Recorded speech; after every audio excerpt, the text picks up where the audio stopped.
a lot of people who experience anxiety symptoms see it as really terrible, as this bad thing that happens to me. And that itself then becomes this avoidance cycle again. It's happening to me, anxiety is so terrible, oh my god, I shouldn't be anxious, it's going to destroy my life. And so the same thing that they were doing with the dog, they're doing it with this feeling of anxiety. And then what they want to do is just avoid this feeling at all costs, that I shouldn't be feeling like this. But when you have this understanding, you change your perspectives on anxiety, that anxiety per se is not a bad thing. It's uncomfortable, yes, I'd not like to have it. But accepting that a certain amount of anxiety is essential for us to give our best.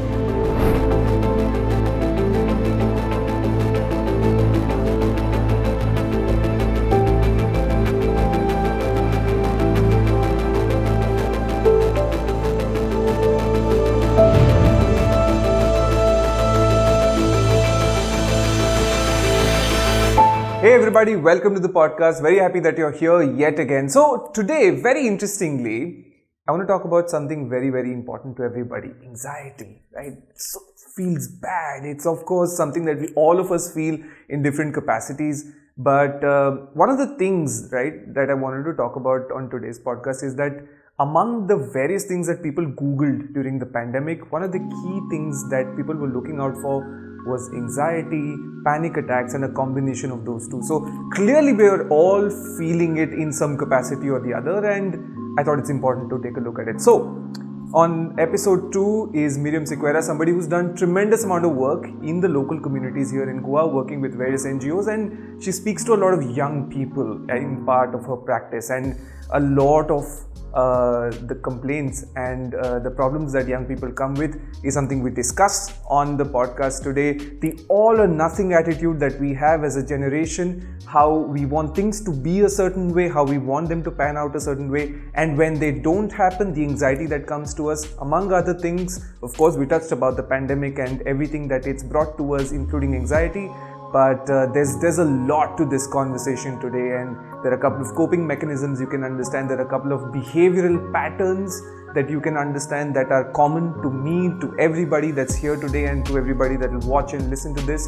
So fascinating conversation about something that all of us have been feeling in various capacities all along. Let's roll episode 2. Miriam Sequeira, thank you so much for saving my life every time. This time you're taking good care of the podcast as well. It's good to have your company.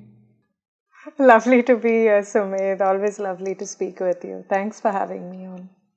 No, my pleasure entirely. The first episode I had Dr. Nadkarni, of course, and the second episode you. In terms of the roster, it just can't get better because these are two people that I have been fond of all along, and two people who've helped me along my journey. So I really appreciate we can do this. Lovely, happy to be part of the trio.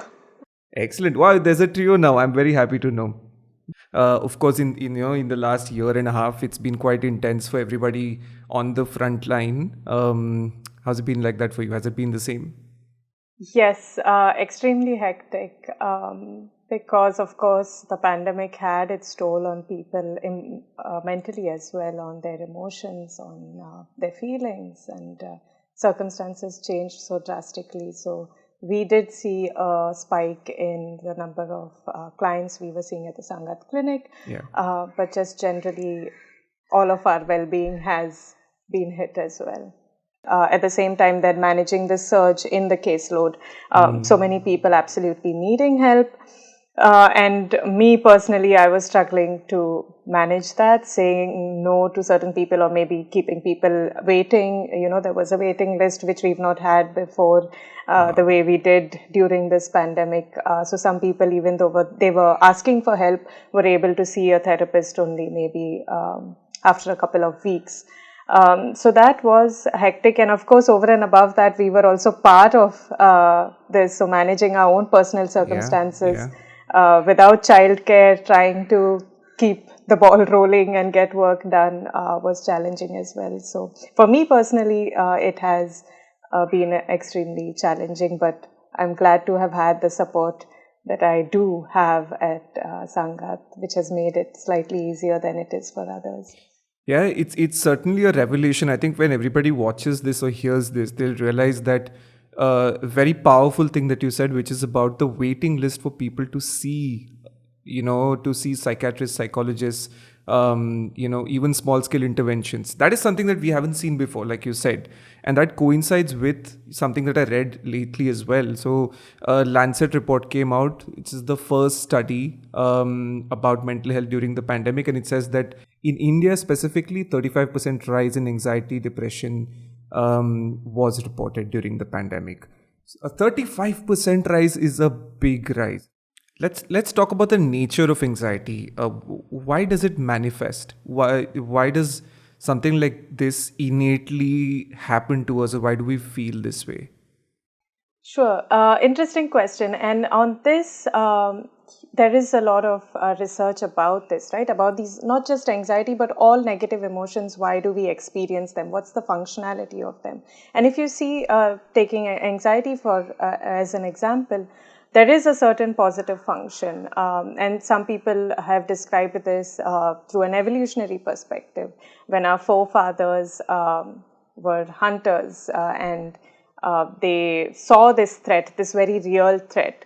The body needed a certain response in order to have the resources to escape from that threat. So, for example, your heart needed to pump faster so that you had more blood and that you could run faster, and or your brain needed more blood so that it could think faster and come up with a plan. So that was and many people might be able to relate to this. When you're feeling anxious, you feel this heart beating faster and you feel all of these symptoms that as if you want to run away from this situation.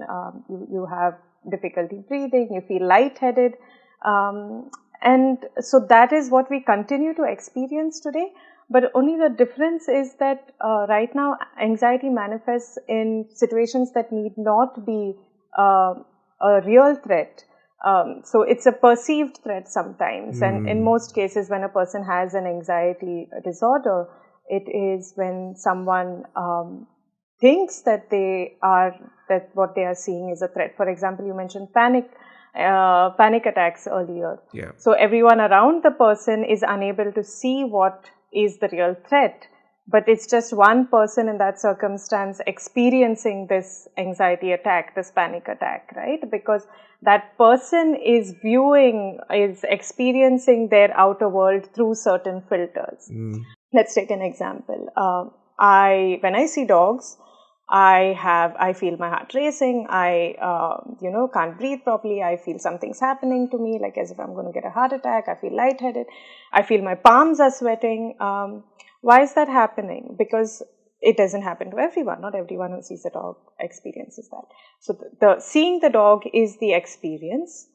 Then there's something that happens at the thought level, right? Your interpretation, where I say, all dogs are dangerous. This dog is going to attack me and I am going to be hurt. I'll have to go to the hospital, take injections. If I survive, maybe if he just mauls me. I've read so many articles in the newspaper. The children are mauled by these dogs.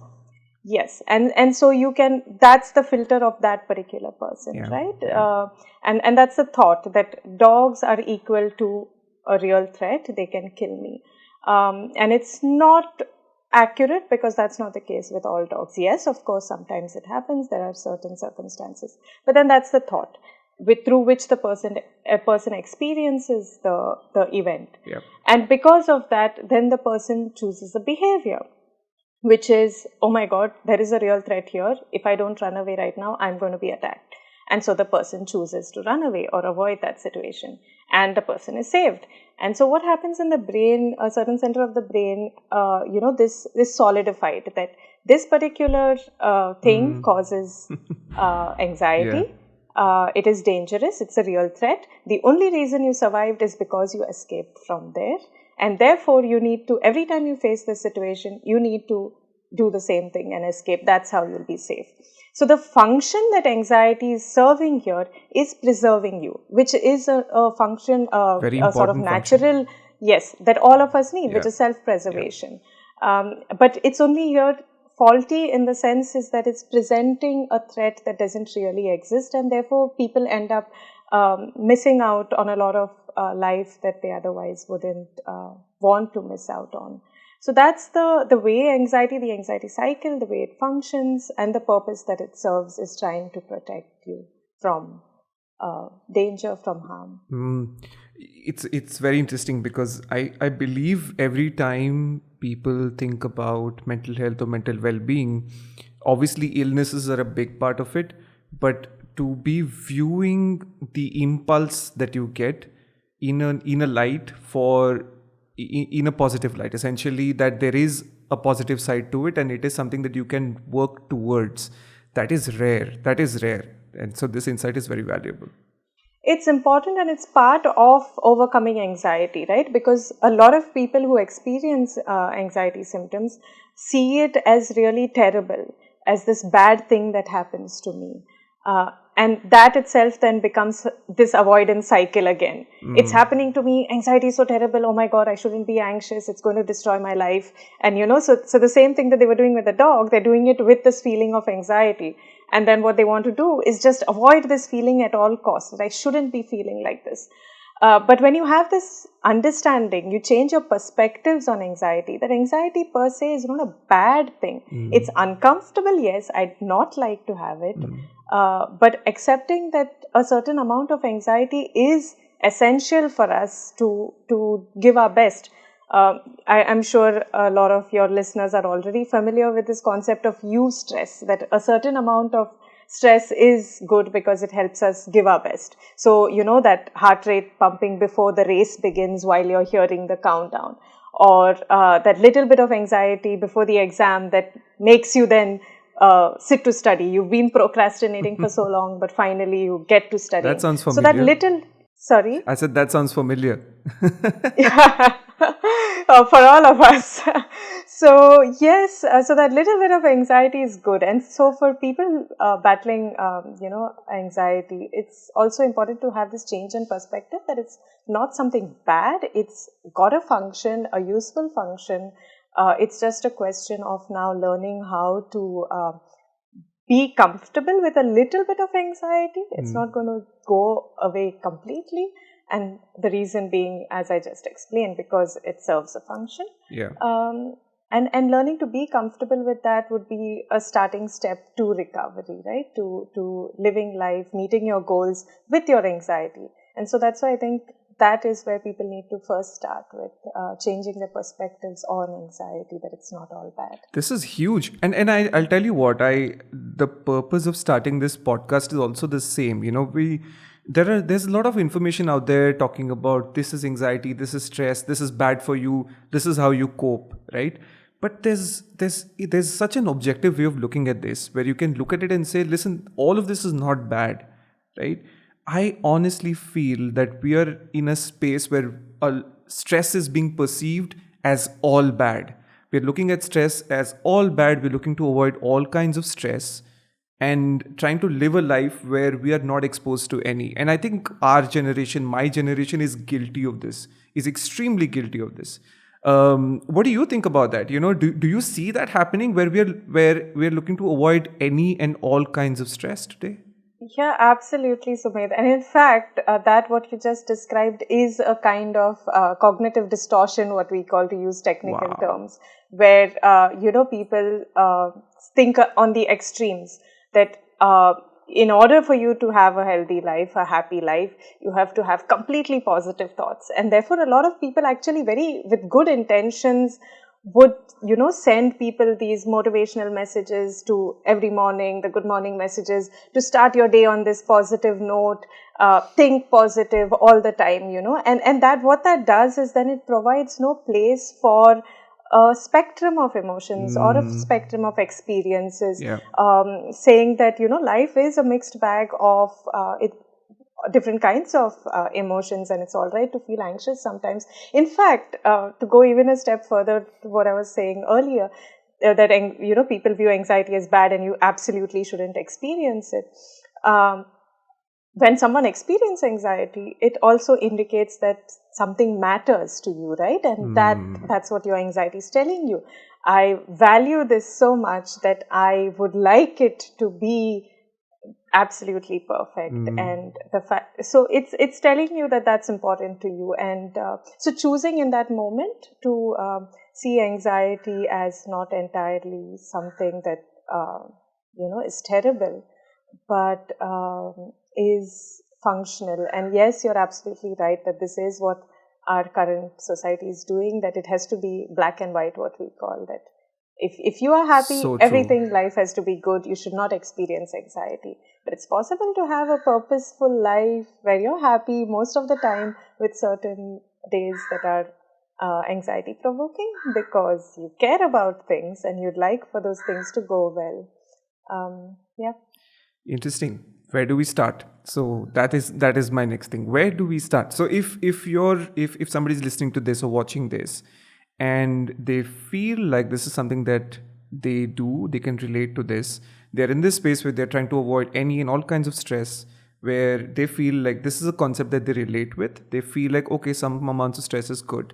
How do they start their journey from there to negotiate with anxiety? Is that the right word? Am I using the right word when I said negotiate with anxiety? Probably. I mean, we could use that. It's basically trying to work with the Work with anxiety it. in your life, Yeah, right? yeah. And that's important as well, because we are saying here that it's all right to live with anxiety. But of course, people with anxiety disorders do have, there are of course varying degrees, but when is anxiety a disorder, let's say, to use again a technical term, but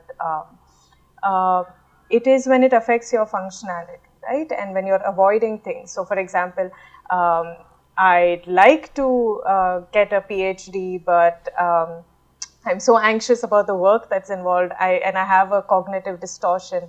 Again, a technical term, but basically, I can explain what a cognitive distortion Yes. is: when I'm perceiving something to be real but is not actually real. And to me, it's absolutely real because I've thought like this all my life.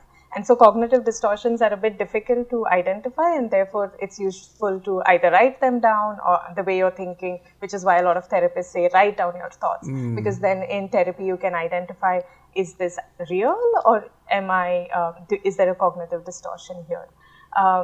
So yeah, I was saying about the PhD. So Yes. I'd like to get a PhD, but I have a cognitive distortion that it has to be done a certain way. And if I'm not going to meet that certain way, then there's no point in doing a PhD at all. So this is what we call all or nothing thinking. All or right? nothing is all of us. Honestly, it's all of us. But I'm going to come to this later. Please finish your thought. Yeah. So I was saying the cognitive distortion of all or nothing, right? That either I wanted to be a PhD, but I have this fear that it's not going to be the way I'd like it to be, and so therefore there's no point in doing this PhD at all, which is all or nothing. And how do I begin dealing with this? First is to identify that this is what I'm doing, right? And is this helpful? Is this helpful to think that way? What do I really want? I want a PhD. Why do I want a PhD? Because I think it will help me do a certain job or get a certain position. And I want that because I think that that will add purpose and value to my life, to other people's lives, or whatever it is that people have. And so to focus on that, what really matters? So first is identify that there's a cognitive distortion, that there's something, there's a fault in the way that you're thinking. Second is to identify something that matters to you more than this discomfort that you'll feel if the PhD was not great. So what matters to me is that if I get a PhD, I will be able to teach in a college, and I really love students. I love teaching, and I want that matters to me. And so therefore, putting yourself to expose this little amount of anxiety towards this greater goal that matters to you, being willing to deal with that. And then what do you do while you're experiencing anxiety? While you're achieving this goal of yours, is to learn. So that's where the behavioral strategy. So there are two ways. One is you deal with the behaviors. Since I explained earlier how anxiety is experienced, and most people with anxiety will know this, anxiety feels very real in the body. I feel like I'm getting a heart attack. So the first strategy in that moment is to bring your body to relax, to calm down, which is typically breathing, because breathing is a very tangible way of knowing that you are controlling the situation. Because anxiety makes you feel like the situation is out of my control, there's nothing I can do, it's very overwhelming. So the first very tiny thing you can do is say, I'm in control, I can at least control my breathing. Wow. Right? So bring control to your breathing. You can place your hand on your belly and feel that you are controlling that. And then gradually, once your system, your body is under control, then you can start, when you're more calmer, dealing with the other level, which is the thoughts. What am I thinking about the situation? What is the flawed way of looking at this? What is a more ideal or helpful way? That this PhD is going to be challenging. There are going to be really challenging times. It's going to cause me anxiety. There are going to be deadlines. But I will get support. I will maybe look for help. It may not be great, but it will give me the degree. So changing maybe certain rules that we have about life. The all or nothing thought process, I think, applies in various departments of our lives. It applies in the relationships and love life, marriage. It applies in our careers. It also applies in the way we want our life to go. And wherever anybody tells us a certain way is the right way for you, the mechanism is straight away to not tell me what to do. And if it doesn't go according to your way, you rather suffer and be in that suffering. Is that accurate in your opinion and in your experience, where young folks, especially at this point of time, are rather spend time in suffering than change their mindset to live better? Absolutely. And I think that's one of the major challenges as therapists that we have, is that people come to us thinking that it's my job to fix their problem. And it's never. Right? So it is, it's, as you said, it's personal responsibility, that if I have identified something that I'd like to change about myself, or as you were saying, people don't even come saying it's something I need to change about myself. It's usually presenting with a problem. And the view is that some external force is causing this suffering for me. Right? And of course, without minimizing, for a lot of people, there are a lot of external factors that are against them. We live in an unequal world, so not everyone has the same access to resources. Not everyone has the same help. And by resources, I don't even mean only external resources, but even internal resources, maybe because of a certain style of parenting, because of a certain education, because of growing up in a certain society with certain rules. My internal framework as well is not, on an equal par with someone else who might have more internal resources to deal with challenging life situations. So, of course, there are external and internal disparities in resources, but even then, the responsibility for change lies within the person. And the therapist's role is really to help the person identify where are those gaps and resources that could help them meet those gaps, whether it's internal or external.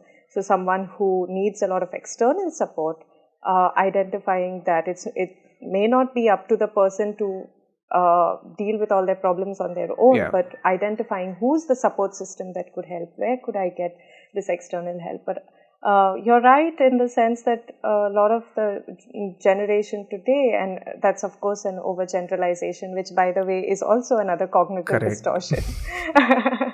But a lot of people today do end up staying stuck because they think that it is the responsibility of someone external to come and fix my problem or to solve the situation. And oftentimes it's not. Wow, so true. We should move a little bit towards anxiety and panic attack. I think that's very important because a lot of people are looking for this. A lot of people are looking for solutions. People have a brief idea of what anxiety is, what does it feel like, how do you go about it. If you Google it, if you YouTube it, you see there are people putting up videos saying 5 solutions, do this, you'll be good. Beyond that, Miriam, what is it that people need to know about anxiety and how can they feel better? Sure. Beyond that, meaning everyone, and I think this was something that Abhijit mentioned as a general rule as well in your last session with him, that what works for me may not work for you, right? So I think that's the starting step, that each one needing to identify what is causing their anxiety.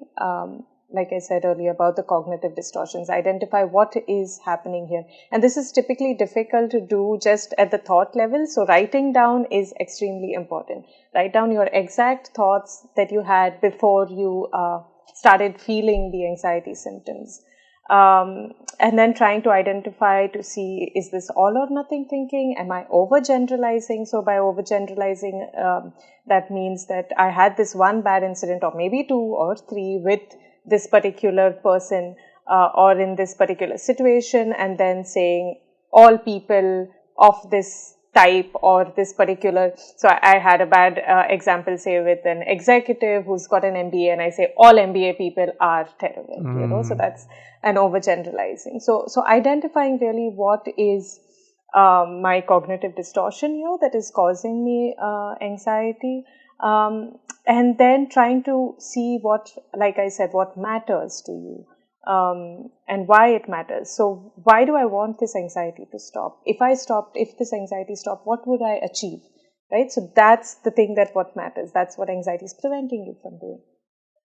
And focusing on that and saying, okay, so getting that would mean that I will have to put up with some amount of anxiety. So to give you an example of the dog earlier, I need to meet my girlfriend, but she's got a dog here. Every time I need to meet her, I need to pass this dog, or I need to learn how to be comfortable around a dog because my girlfriend really loves dogs and I really want to be with my girlfriend. So I'm going to have to learn to put up with some amount of anxiety around the dog. So then just practicing breaking up that big thing into smaller chunks. So what you call an exposure hierarchy.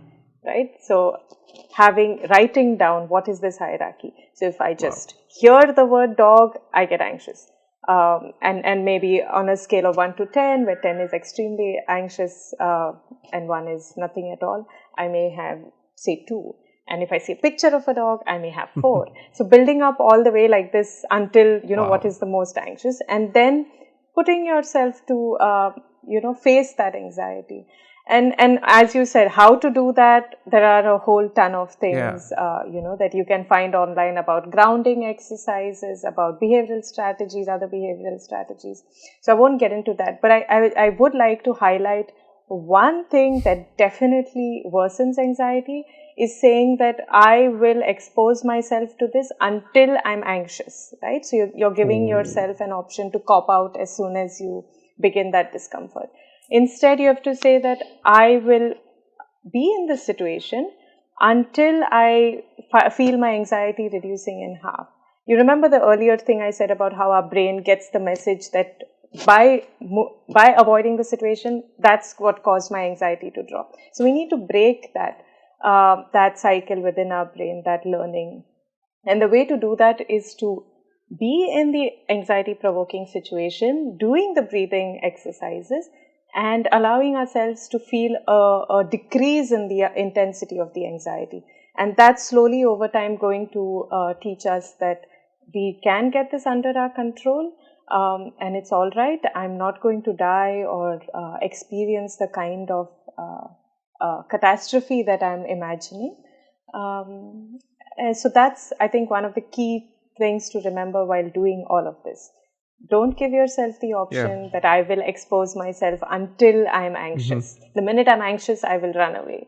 Right? That's going to keep the anxiety cycle perpetuating. Yeah, that's a loop. Absolutely. What you mentioned here is a term that you mentioned earlier as well, which is cognitive restructuring. Right? You're restructuring how you perceive something and how you react to it, and everything in between. I must tell you, out of experience, that has been the game changer for me. The person that I am today, I've been able to fundamentally change the way I look at threat or any situation and change the way I respond to it. That's changed everything for me. But it's involved a lot of work over a long period of time. I've gone from becoming a person who had complex emotions that were intersecting at various points. I had various standpoints about various things, to now simplifying things, saying these are the 3 tiers, these emotions are good for me, these are not. When they come, I deal with them this way. That's it. But that's a lot of work, and I am somebody who likes to put in the work. For people who do not or can't put in that work, if they feel like they can't put in that work, what is the one point they should look for where they can turn the knob and at least make an attempt to change the way they think, the way they perceive, and the way they react? Sure. So again, when something seems too large to achieve, it's always a good idea to break it down into smaller chunks. So one way people have, experts in the field have suggested, is just to have a diary of one scary thing I'll do every day. So it doesn't necessarily have to be related to your anxiety. It can just be a new challenge that you would like to give yourself each day. For example, simple things like I typically get tired after climbing 3 flights of stairs. Today I'll push myself to climb 4 and I'll see how that feels like, right? So just really tiny, achievable, manageable challenges to just push your boundaries beyond your comfort zone. And that doesn't necessarily have to be, as I said, related to your anxiety-provoking situation. Wonderful. So it's not, when you talk about challenges, it does not mean climbing walls, doing dangerous things. Folks, please ensure that you don't do that. These are not small. At all. It could be simple things like I'm used to studying half an hour, after which I need a break. I absolutely must have a break, otherwise I cannot keep studying. So saying like, okay, I'm going to go 35 minutes today and nothing, like I'm going to deal with whatever comes. So these are essentially everyday things that you do in your day-to-day that could tip you off a little bit, but not too much. In a sense, it's challenging these rules that you've built for yourself, because that has a lot to do with anxiety, right? People who have a lot of these rules and are not very flexible tend to feel more discomfort in the event that those rules are broken. And so really pushing those rules slightly a little more inch by inch every day to say that it's all right, it's not the end of the world if this doesn't happen the way I'd like it. So simple things like I like my tea a certain degree hot, otherwise it's useless, right? So just learning to drink tea maybe slightly less hotter than your usual and knowing that it's not the end of the world. And that's a bit of flexibility, bringing in some, training your mind to have some psychological flexibility. And it's a good thing to learn how to deal with when things don't go your way, learning to break these rules. Good for yourself as well as helpful for relationships as well. The rules you make for yourself and learning to work with them. I think that is the biggest takeaway from this conversation, because like I said, we've set certain rules and we have certain ideas and images for how we want our life to be. We look at it in a very subjective way and say, this is how it has to be. If it doesn't go that way, we feel anxious. Very, very important, thought-provoking, and I'm very certain that it'll leave a very profound impact on people. Just knowing the fact that stress is not all of stress is not bad, and the fact that you can work with it is a big deal. It's a big deal for everybody, and I truly appreciate your time. Thank you so much for coming. Thank you for having me, Sumedh, for inviting me to be here. I thoroughly enjoyed the conversation and wish you all the best. What you're doing is excellent. The content needs to go out there, and I hope that a lot of people feel like reaching out and are able to access help when they do after watching your videos. No, and the other thing I'm hoping for is that you keep coming back to the show, so we can keep giving to people. Absolutely. Happy to be here again. All right, excellent. That was Miriam Sequeira on There's More to Us, the podcast. One of the most enriching conversations I've had. We'll see you soon next week.